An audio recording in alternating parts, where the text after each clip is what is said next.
Aujourd'hui, on va maquiller Vanessa, qui a une peau ébène magnifique. Et son grain de peau est bien serré. Elle a une peau, par contre, qui est très déshydratée, comme la plupart des peaux très foncées. Et on verra dans les 3 étapes, par exemple, qu'il faut d'abord très bien hydrater la peau. Je vais appliquer un fond de teint sous forme de pinceau et surtout gorgé d'actifs hydratants, car comme on l'a dit au départ, Vanessa a la peau déshydratée. Donc ce fond de teint va unifier, cacher les imperfections, mais aussi apporter une hydratation en plus. Je vais d'abord appliquer mon fond de teint sur la maxillaire afin de tester la couleur. Il ne faut pas choisir une couleur de fond de teint plus foncé que leur peau. Si on a le choix entre les 2 teintes pour Vanessa, on va opter pour celle-ci, un tout petit peu plus cuivrée qui va lui donner de l'éclat. Cette teinte, même si elle a l'air de se fondre plus avec sa peau, va lui ternir le teint.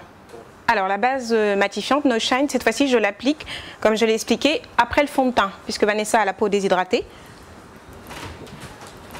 Je vais appliquer la poudre,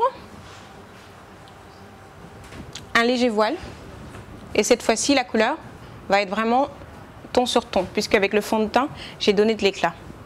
On peut appliquer une couleur aussi lumineuse qu'un rose bonbon sur Vanessa qui a une peau ébène, car vraiment vous allez voir que sa couleur de peau va pouvoir absorber la couleur, et sa peau et sa teinte, en fait vous allez voir, sa couleur de peau va pouvoir la tolérer.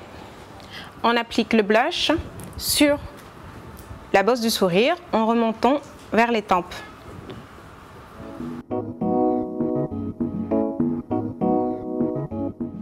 Je brosse d'abord mon sourcil avant de le dessiner. Chez les peaux noires, on a très foncé, on a souvent très peu de sourcils.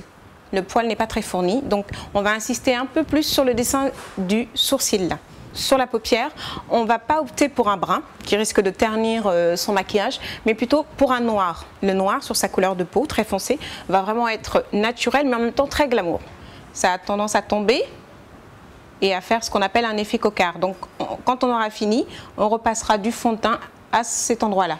On nettoie donc toutes les fards foncés qui sont tombés sous les yeux avec le fond de teint VIP qu'on a mis pour unifier le teint. Et VIP va aussi nous servir, voilà, à agrandir l'œil en appliquant la texture à nouveau sous l'arcade. On va mettre du crayon colle noir pour mettre en valeur la forme de Vanessa qui a des yeux magnifiques en amande.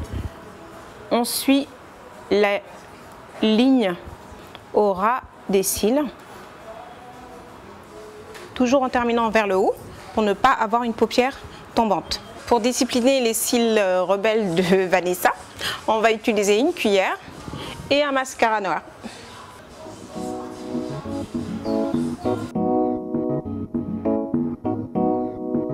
Afin de sublimer ses lèvres, on va utiliser un crayon contour à lèvres prune qui va être un peu plus lumineux que le brun. Si on le met à l'intérieur des lèvres, il va affiner les lèvres, alors que vers l'extérieur, en trichant un petit peu vers l'extérieur, il va agrandir des lèvres un petit peu trop fines. Dans le cas de Vanessa, ses lèvres sont bien dessinées, donc on va tracer le contour vers l'intérieur. Le crayon contour à lèvres évite au gloss et au rouge à lèvres d'ailleurs de filer. On finit par appliquer un rose pétale sur Vanessa, toujours pour sublimer son teint. On commence par le côté glossy qui va permettre d'hydrater ses lèvres. Petit conseil vraiment impératif, ne jamais utiliser de contour à lèvres noir, trop dur et pas joli du tout.